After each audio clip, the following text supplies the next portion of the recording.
So I'm gonna be honest. When this episode won the rematch poll, a lot of people were very disappointed. Where do I stand with this? I'm not disappointed it won in the slightest. In fact, I think this is one of only 3 episodes on that list that I actively would want to see get remade. Where I am disappointed, and this is a hot take, is the episode itself. Almost the entire thing. I think this is the worst episode we've seen since Death Battle returned. And yes, that is including an episode like Kratos vs. Asura. All I ask is that you hear me out on my opinion, and after the video, have a good discussion about how my views differ from your own. I'm honestly not sure what the general consensus is for this episode, but after it released, I honestly didn't find myself rewatching it until planning this review. That hasn't happened to me since Season 7 of Death Battle. Let's just hop into this first analysis so I can begin to help you understand my perspective. I think Master Chief's analysis does a serviceable job summarizing his story. He had been training since childhood after losing his memories, always standing above the other children who were quite literally dying around him. He is not only extremely smart, but also extremely lucky, hence why he's always able to find weapons lying around the world and always knows how to effectively use them. He was given an augmented body, he has nearly unbreakable bones, and has the Mjolnir armor, which for some reason Boomstick mispronounces, even though he's probably pronounced it like 10 times correctly throughout the series. Strange joke aside, the armor has a pretty powerful force field that will block attacks, lets Master Chief jump ridiculously high, and gives him contact with his AI, Cortana. Cortana is ridiculously smart, can enhance Master Chief's abilities, hack anything, and can process all human knowledge in an instant. She's a big asset to Master Chief, just not in the way they conveyed in this episode. Here's a few notes to look at for this fight. They name drop the gravity hammer before going on to say that Master Chief always goes for the sword, where true, the gravity hammer would have given him a better advantage in this fight. I felt like they spend most of both of these analyses talking about how cool they are with all of their feats and their many, many weapons, without getting deep into their characters. It's slightly noticeable here, but very noticeable in Doomslayer's analysis. And finally, they have a golden tree feat. They talk about how Master Chief was able to use a hard light shield to survive this explosion, but everything just may not be what it seems. The analysis isn't my favorite, but it's not the worst. That is yet to come. Like I said before, both these analyses can feel like it's talking more about what their characters can do and not who they are. We got a long section about all of his awesome weapons, including the BFG and the Unmaker, as well as calcing the Crucible in jewels instead of TNT for some reason. I wonder if it's just so powerful that they didn't want to make it obvious who wins or something. After realizing how absolutely busted his AP is with that line, we also learn how his suit can tank the same energy as the Crucible, killing any hope of a Master Chief win here. They do talk about Vega and what he is, but all they really mention is that he can hack and create portals. That's really it. Now, don't get me wrong, there are some fun things in this analysis. The theory about Commander Keen being his father, the fact that he is the exception for demons, that they actually fear him, and that he could skateboard in his best buds with Isabel. But for all those good things, there's always a negative to balance it out. They talk about how the Doomslayer is immortal but can technically die without stating the context verbally, a part where they come off as very pretentious by calling Doom a postmodern story because it doesn't think much about its story. And they have a pointless section on the BFG 9000, which is just something that Doomslayer can't use, and even they acknowledge that there's context to this beam that makes it pointless here. Now, they do talk about some things regarding Doomslayer's character, like how he refused to fire on civilians, how he was an engineer, and that part of his rage comes from the fact that demons killed his rabbit. But they could have gone much farther, talking about the instances that even when he was being attacked by humans, he still didn't kill them with the same amount of anger and brutality that he showed the demons. They say he's a one-dimensional anger beast, but there are slight situations where that isn't true, and I wish they highlighted that here. They also didn't talk about any of his lore feats. Not like he needs them though. And if there's one thing I've learned from my Kratos vs. Asura videos, people really hate it when I talk about lore feats. So I'm just gonna skip this part entirely. This analysis didn't do anything for me. I was ready to complain more about how they placed an ad in the middle of Doomslayer's section advertising the Boomstick plush, which would make 3 times in this video that the plush was pushed, but it was cut out by the time I watched the video for the review, so I'm not gonna dock points for that. So we have 2 analyses that didn't jive with me that much. Hopefully the fight will be better.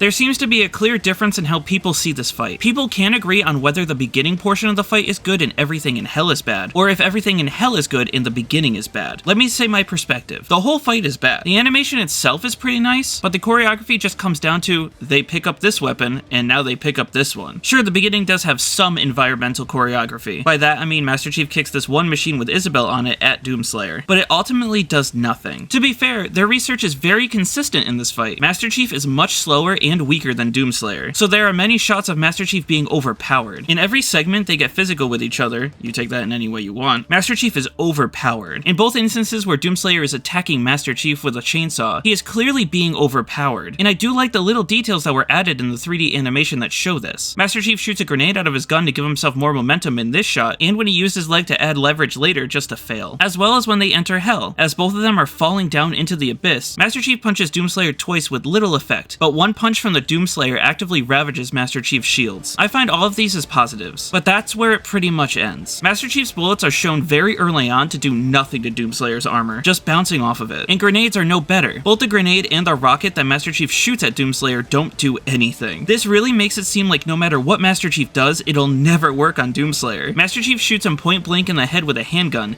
and nothing happens, only to try the same trick again later. At the end of the fight, Master Chief turns invisible to get the jump on Doomslayer, and when he reappears, he just tries to use the same gun that didn't work before. Bruh, he has so many weapons. Why didn't he just use a more unique one? They both only really use their shotguns in one scene. Doomslayer uses it to shoot Master Chief into the demon portal, and they both use their shotguns when fighting demons right after landing. Let's talk about this scene real quick. This is pointless to me, and it shouldn't have been here. They aren't fighting together, the choreography isn't interesting, and the demons aren't even fighting back. It just feels like a pointless interruption before Master Chief gets stomped again. Yeah, Master Chief kinda gets walked all over this whole fight, being more evasive than anything. I do like this scene though, with Master Chief dynamically hitting and jumping off of Doomslayer to maintain his distance and grappling away when he feels he's in the most danger. But look, after that it's kinda bad. Doomslayer shoots a rocket launcher, and after it misses, he runs after it, somehow making it up all these floating rocks. He grabs the rocket and throws it back at Master Chief, while Master Chief just sits there and takes it. We also have this laser clash with the BFG, which sure, it looks cool, but I feel like it's not really creative to just use it as a beam clash here. And then we have the death, and oh boy,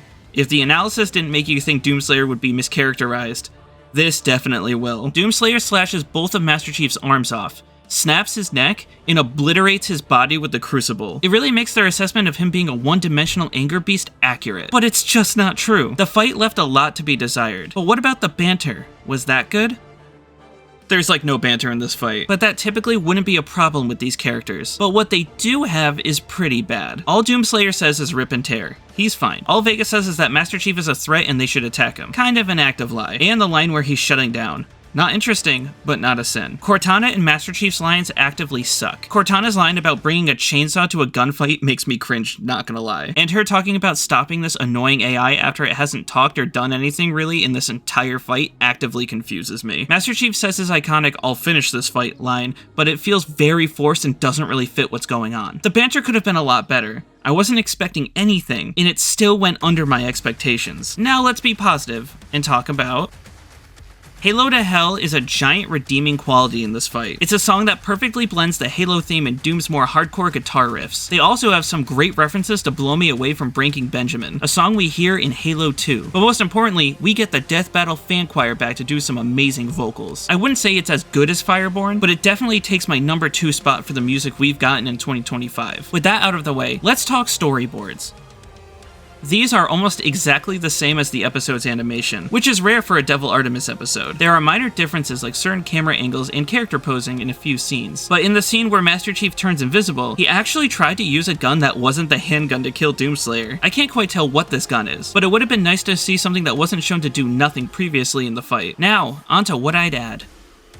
I would have made the first part of the fight take place in a similar ship, but expanded the size of said ship, giving both of them more opportunities to use their long-distance weaponry and strategize. I feel like having it resemble a Halo multiplayer map would be best. Give them more opportunities to show that even though Master Chief is stat-stomped, he is still way smarter and can maneuver way better than the Doomslayer can. Have him keep his distance to snipe him, set up decoys, use his hard light shield in a pinch while using mines and grenades to counterattack. All things that I think would have worked in the fight and put Doomslayer on the back foot. Lastly, I'm going to reference a part of my fan script. I said before that I don't like how Doomslayer won this fight. Brutally ripping apart Master Chief just feels so out of character. In my version, Doomslayer had hit Master Chief with the BFG, shattering a light shield he had placed down to protect himself from the attack, with Master Chief barely being alive and his shields being demolished. Demons come out from different parts of Hell to deliver the final blow. Doomslayer then comes in, ripping and tearing them apart in a brutal and gory fashion, before returning to Master Chief, looking down at him for a moment, and only using one bullet from his handgun to deliver the final kill. Doomslayer wouldn't tear apart another human being like he did in the episode. This ending would not only have been respectful to Master Chief, but would have added more depth to the Doomslayer. And now let's talk about the conclusion. I'm pretty sure every single person agreed that Doomslayer won. Not everyone agreed on how and by what metrics though, but this was a one-sided stomp from the very beginning. They compare Master Chief outrunning a cheetah while they give the Doomslayer the feat of him outrunning his rocket, which is kind of funny because that rocket feat is just a glitch. Depending on the person, you can either interpret this as something that is usable or something that isn't. Either way, they have a black box stating that they should both scale much higher than this, with Master Chief being Mach 10 for dodging beam rifles and Doomslayer as higher than that because he was able to dodge meteors. I'm not sure why they didn't use these higher feats as their standard metrics, since it seems to me anyways as more believable numbers, but at least they acknowledge them nonetheless. For power, they both move giant metal objects. Doomslayer's objects are much heavier, so he's stronger. Easy to understand. It doesn't really matter because of the strength of their weapons, and their speed stats are what's important to determining the winner of this fight, but at least they covered that Doomslayer was much stronger and that remained consistent in the animation. I'm sorry, but this is so funny. They desperately wanted to give Master Chief a win in a single category to make this seem closer. Yes, Cortana can do things like give Master Chief a buff in stats or activate different abilities in his suit, but this black box here pretty much states that none of that would matter. If she made him stronger fast enough to make a difference,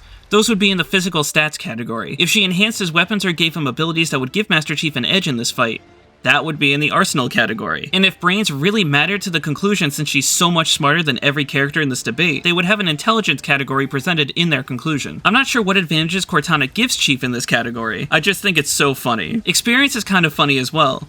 They try to equate Doomslayer fighting for thousands of years non-stop to Master Chief fighting a wide variety of foes over his time in combat. I think it's a little silly, but they say that Doomslayer fighting for longer would give him the edge in that category, and I fully agree. The Arsenal category is pretty redundant to the last category I just talked about. Master Chief has a wider variety of weapons, but Doomslayers are just so much more powerful. They also discuss that Light Shield Golden Tree feat, where we get the context that Cortana had been siphoning power from a ship for a while to make that shield as powerful as it was, meaning this whole feat is pointless. We also get a proper conversion of the power of the Crucible Sword from joules to tons of TNT. They didn't state the actual converted numbers before, and this is the reason. It's so much more powerful than anything that Master Chief can do that it would make the winner obvious. This episode is a mess to me. There was nothing that made me invested in these characters. It was very much a battle of, look at how cool these guys are. And personally, those types of fights just don't interest me, even though they completely ignored the dreaded lore feats. The answer for this matchup was obvious. There was no fun banter potential since the characters rarely ever talked, and the fight had misses on so many levels. For me, I'd have to give this episode a ranking of a D. It's not horrible, but I didn't like it in the slightest. Look, I hate being negative, but I criticize because I do truthfully care about these series. I want Death Battle to get better. I want it to thrive, and if my voice helps in the slightest, then that makes me happy. This is also a call to action to all of you as well. As anyone who watches me knows, I am starting my own Versus series soon, sometime between August to October. And this is the kind of criticism I want. I want to know where I can improve constantly. I crave the feedback. So on any of my videos or my new series when it releases, please don't be afraid to give me the same harsh criticism I gave them. I will always appreciate it and take it to heart. But that's all the time I have for today though. I hope everyone has an excellent day, and please take care of yourselves.